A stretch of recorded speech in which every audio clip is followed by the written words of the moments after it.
Hello everyone, building material civil engineering. आज की class में हम यहाँ पे डिस्कस करने वाले हैं क्लासिफिकेशन ऑफ मोटार्स के बारे में कि मोटार का क्या क्लासिफिकेशन है। ओके, तो हम सबसे फर्स्ट नंबर पर डिस्कस करेंगे on the basis of bulk densities के बारे में।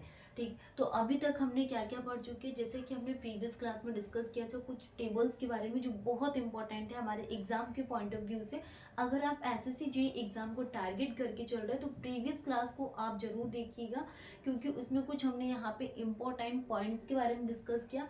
और अगर कुछ बच्चों ने एसएससी जे के पीवाईक्यूज को सॉल्व किया हो या फिर ऑल जे एग्जाम्स के क्वेश्चंस पीवाईक्यू सॉल्व किए तो उसमें आपको क्वेश्चंस देखने को मिलेंगे, जैसे कि पॉइंटिंग वर्क के लिए क्या है, हम यहाँ पे सीमेंट और सैंड के रेशियोज यूज करती हैं, सुपर स्ट्रक्चर्स के लिए, सब स्ट्रक्चर के लिए।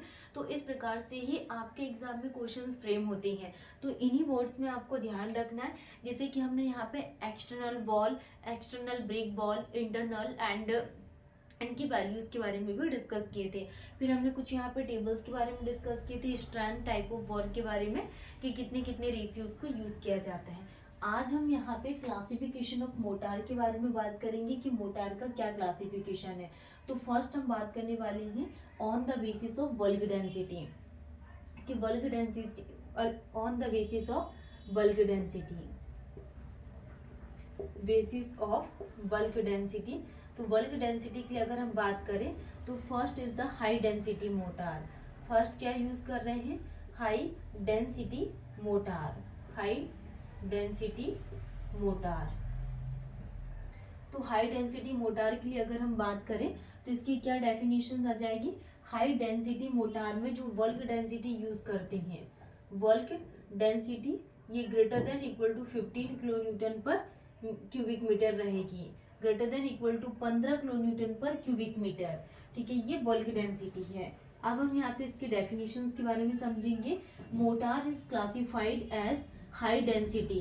तो मोटार को कैसे क्लासिफाइड किया गया, high density when it exhibits a bulk density greater than equal to 15 kilonewton per cubic meter utilizing heavy cord as the fine aggregate। ठीक है, ये डेफिनेशन है हाई डेंसिटी मोटार की कि mortar is classified as high density when it exhibits a bulk density greater than equal to 15 kilonewton पर cubic metre utilizing heavy cords as the fine aggregate. Next हम बात करने वाले हैं low density mortar, low density mortar के बारे में कि लो डेंसिटी मोटार क्या होती है। तो लो डेंसिटी मोटार के लिए अगर हम बात करें तो इसमें जो वर्क डेंसिटी है ये लेस देन 15 किलोन्यूटन पर क्यूबिक मीटर होती है इसकी। ठीक है, तो characterised by a work density less than 15 kilonewton पर cubic metre and it is composed of binder like lime और पोर्टलैंड सीमेंट। इसको कैसे कंपोज किया गया है, वाइंडिंग एजेंट जैसे कि लाइम हो गया, Portland cement mix with sand and mortar and materials such as, किस प्रकार के मटेरियल यूज करती हैं, जैसे कि sawdust, rice husk, jute fibres, coarse और एस्बेस्टोस फाइबर्स, ये सब लो डेंसिटी मोटार के प्रोडक्ट हैं। और सिंडर, सिंडर मोटार के it is a notable example of low density mortar. Low density mortar के लिए वर्क डेंसिटी कितनी यूज करते, लेस देन 15 किलोन्यूटन पर cubic metre, characterised by and composed to binder like जैसे lime and Portland cement. इसको किसके साथ mix किया जाता है, सैंड एंड मटेरियल जैसे कि सॉडस्ट, राइस हस्क वगैरह, इन सब मटेरियल्स के साथ लो डेंसिटी मोटार। नेक्स्ट हम बात करने वाले हैं on the basis of binding material, on the basis of binding material used, कितने टाइप के बाइंडिंग मटेरियल यूज करते हैं हम on the basis of binding material और material use. First is the cement mortar, वही ये बाइंडिंग मटेरियल है, cement mortar, lime mortar, lime mortar, surkhi mortar, surkhi mortar, gauge mortar and mud mortar, mud mortar. तो ये 5 types के winding materials use किए जाते हैं, जैसे कि cement mortar, lime mortar, surkhi mortar, gauge mortar and mud mortar. तो ये 5 टाइप को ही आपको डिटेल्स में पढ़ना, जैसे हमने वर्क डेंसिटी के क्लासिफिकेशंस के बारे में पढ़ा, high density, low density and फिर हमने यहाँ पे वाइंडिंग मटेरियल एंड नेक्स्ट हम बात करने वाले हैं on the basis of winding material. Winding material की बेसिस में जैसे हमने क्या डिस्कस किए थे, लाइन मोटार होता है, cement motor, surkhi motor and gauge motor. ठीक है, तो अब हम यहाँ पे वाइंडिंग मटेरियल के बारे में बात करने वाले हैं। तो सबसे पहले हम यहाँ पे डिस्कस कर लेते हैं। अभी तक हमने बिल्डिंग मटेरियल एंड कंस्ट्रक्शन में हमारा टिम्बर टॉपिक कंप्लीट हो गया, ब्रिक टॉपिक कंप्लीट हो गया एंड इसकी लास्ट क्लास है सीमेंट और मोटार एंड लाइम की, और हमारा मोटार एंड लाइम कंप्लीट हो जाएगा। तो 3 टॉपिक कंप्लीट हो गए जो इम्पोर्टेंट है हमारे एग्जाम के पॉइंट ऑफ व्यू से। जैसे टिम्बर वाला टॉपिक है, ये भी बहुत मोस्ट इम्पोर्टेंट है, और ब्रेक हो गया। तो आप लोगों को क्या करना है, इसकी क्वेश्चंस प्रैक्टिस करना है। ठीक है, जितनी ज़्यादा आप क्वेश्चंस प्रैक्टिस करोगे उतनी ज़्यादा आपके लिए बहुत इंपॉर्टेंट रहेगा। नेक्स्ट आपको जो भी एसएससी जेई को टारगेट करके चल रहे हो तो इसके पूरे पीवाईक्यूज को सॉल्व करना है, एसएससी जेई के एंड एमपी सब इंजीनियर के भी सारे आपको पीवाईक्यूज को सॉल्व करना है। इससे हमें ये एनालिसिस हो जाएगा कि किस प्रकार के क्वेश्चंस एग्जाम में फ्रेम हो रहे हैं। ठीक है, अब हम यहाँ पे बात करने वाले हैं on the basis of winding material. First is the lime mortar. Lime mortar क्या होता है, इसको कैसे यूज किया जाता है। Lime mortar is used as winding material. तो लाइम मोटार किसकी तरह वर्क करता है, जनरली वाइंडिंग मटेरियल की तरह, एंड प्रोवाइड्स ग्रेटर प्लास्टिसिटी। और ये क्या प्रोवाइड करता है, ग्रेटर प्लास्टिसिटी को प्रोवाइडेड करता है लाइम मोटार। एंड इसकी जो वर्क एबिलिटी है इसको इंक्रीज करता है, तो हायर वर्क एबिलिटी। तो अगर हम यहाँ पे वाइंडिंग मटेरियल हमने फर्स्ट लाइम मोटार का यूज किया, तो इसको यूज करने से इसकी वाइंडिंग मटेरियल बढ़ती है, बाइंडिंग मटेरियल की तरह वर्क करता है एंड प्लास्टिसिटी इंक्रीज होती है, वर्क एबिलिटी भी इंक्रीज होती है। नेक्स्ट हम बात करने वाले हैं सुर्खी मोटार के लिए कि सुर्खी मोटार क्या होता है। सीमेंट और lime can act as binder material. तो जो सीमेंट और लाइम है ये किसकी तरह वर्क कर सकते हैं, बाइंडर मटेरियल की तरह, can act as binder material. And surkhi is adulterant. सुर्खी क्या है, एक एडल्टेरेंट है जो क्या प्रोवाइड करती है, हाइड्रोलोसिटी को प्रोवाइडेड करती है। तो सुर्खी इज एडल्टेरेंट प्रोवाइड्स हाइड्रोलोसिटी। सुर्खी शुड बी फाइन, और आईएस नंबर कितना यूज किया जाता है इसके लिए, लाइन नंबर हम यूज करती हैं।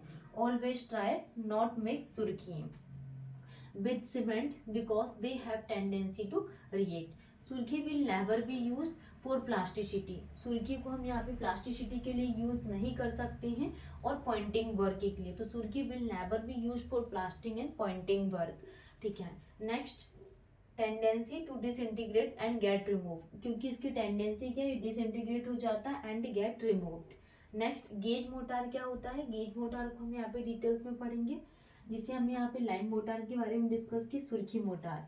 तो गेज मोटार के बारे में बात करें तो इसमें gauge mortar 2 winding material and 2 इसमें क्या है, वाइंडिंग मटेरियल रहते हैं, एंड फर्स्ट क्या एंड थर्ड क्या रहता है, एडल्टरेन। एक adulterant, 2 winding material and mix as proportion जैसे X Y Z. First is the binder, second is the binder and third किसका वर्क करेगा, एडल्टरेन का। तो इस प्रकार से हम यहाँ पे नेक्स्ट हम बात करने वाले हैं क्या, गेज मोटार के बारे में कि गेज मोटार क्या होता है एंड जिप्सम मोटार। तो on the basis of winding material और गेज मोटार के लिए बात करें तो when two binding material first क्या, first is the adulterant and is used, जैसे कि एक्स क्या है, वाइंडर, और वाई क्या है, वाइंडर, और थर्ड ये क्या आ जाएगा, जेड इज द एडल्टेरेंट। तो when 2 winding material and 1 adulterant is used, when the mix has proportion x y z, cement is added in lime mortar। जैसे ही हम यहाँ पे सीमेंट ऐड करेंगे किसमें, लाइम मोटार में, तो cement is added in lime mortar to improve the strength. तो इससे क्या होगी, स्ट्रेंथ इंप्रूव होगी। Lime is added in cement, और लाइम को हम यहाँ पे सीमेंट मोटार में ऐड करेंगे तो इससे क्या इंप्रूव होगी, वर्क एबिलिटी इंप्रूव होगी। तो cement is added in lime mortar to improve the strength and lime is added in cement mortar to improve the workability. अगर हम यहाँ पे प्रोपोर्शन ऑफ सीमेंट के लिए बात करें and lime is capped to be, तो proportion of cement and lime is capped to be 1:6 and 1:8 use किया जाता है। Proportion of cement 1:6 and 1:8। तो ये गेज मोटार के लिए हम बात कर रहे हैं, इसमें 2 वाइंडिंग मटेरियल एंड 1 एडल्टरेंट को यूज किया जाता है and mix as proportion 2 winder and third is the adulterant. Cement को अगर हम लाइम मोटार में ऐड करेंगे तो इससे इसकी स्ट्रेंथ इंप्रूव होगी और लाइम को जब सीमेंट में ऐड करेंगे तो इससे इसकी वर्क एबिलिटी इंप्रूव होगी। तो हमने इसके proportion of cement and lime is cap to be 1:6 and 1:8 के लिए बात की है। Loss of compressive strength by replacement of, तो जो कंप्रेसिव स्ट्रेंथ है इसमें जो भी यहाँ पे लॉस होगा तो loss of compressive strength by replacement of less than 25%, 25% of cement by hydrated lime. तो loss of compressive strength by replacement of less than 25% by cement by hydrated lime. Gauge mortar used for thin brick work, इसको thin brick work और bedding work के लिए use किया जाता है। क्या gauge mortar is use for thin brick work and bedding work के लिए यूज करते हैं। जिप्सम मोटार क्या होता है, gypsum generally winder used as gypsum and also slow down the setting process, ये क्या करता है सेटिंग प्रोसेस को स्लो डाउन करता है। तो हमने अभी तक क्या क्या पढ़ चुके हैं जनरली, सबसे पहले हम यहाँ पे लाइम मोटार टॉपिक स्टार्ट किए थे, इसके बेसिक इंफॉर्मेशन के बारे में समझे, लाइम की बेसिक इंफॉर्मेशन के बारे में समझे कि जनरली लाइम को कैसे ऑब्टेन किया जाता है। तो lime is obtain from lime stone और ये प्रोसेस क्या कहलाती है, इसको कैल्शियम कार्बोनेट बोला जाता है। और जनरली जो मिनरल्स यूज करते हैं इसको क्या बोला जाता है, कैल्साइट। तो इसकी कुछ हमने बेसिक इंफॉर्मेशन पढ़े थे एंड देन उसके बाद हमने यहाँ पे टाइप्स ऑफ लाइम स्टार्ट किए थे। टाइप्स ऑफ लाइम, तो टाइप्स ऑफ लाइम में हमने सबसे फर्स्ट नंबर पे क्या समझा है यहाँ पे, fat lime, fat lime, rich lime, pure lime और इसको क्या बोला जाता है, वाइट लाइम। ठीक है, first fat lime, rich lime, pure lime, white lime.